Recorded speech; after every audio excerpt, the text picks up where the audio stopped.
Sakit hati Pak, korban ngerendahin istri saya, ibu saya. Korban ngucapin istri saya Pak, orang tua saya Pak.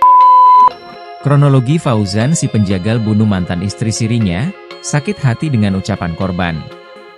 Pria bernama Fauzan Fahmi 43 tahun tega membunuh Sinta Handayani 40 tahun karena sakit hati. Hal tersebut terungkap saat Fauzan menjalani pemeriksaan di Polda Metro Jaya melansir unggahan Instagram @jatanras Polda Metro Jaya. Sakit hati Pak, korban merendahkan istri saya ibu saya, korban ngucapin istri dan orang tua saya kata tak pantas, ungkap Fauzan.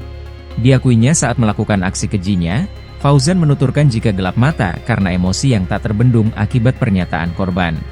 Saya juga nggak tahu Pak, saya juga waktu melakukan itu nggak melihat apa-apa saya itu. Saking emosi saja kali, ujar dia. Dalam unggahan itu terungkap juga bahwa Fauzan sempat menikah siri dengan korban beberapa tahun lalu. Ia dulu pernah, cuma sudah bubar, sudah lama juga nggak ada hubungan, nggak ada kontak. Pas hari Minggu itu ada kontak, dia butuh ikan, ucap dia.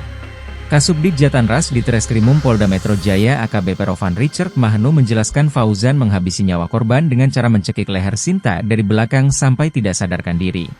Korban dicekik usai melontarkan perkataan yang membuat Fauzan sakit hati. Setelah korban tidak sadarkan diri, pelaku langsung meletakkan korban di gang samping rumah milik pelaku. Selanjutnya pelaku mengambil pisau dan langsung melakukan aksi kejinya, kata Rovan.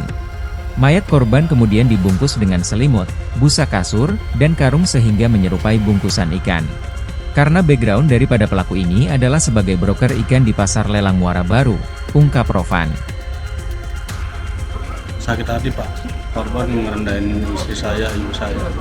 Korban ngucapin istri saya Pak, orang tua saya Pak.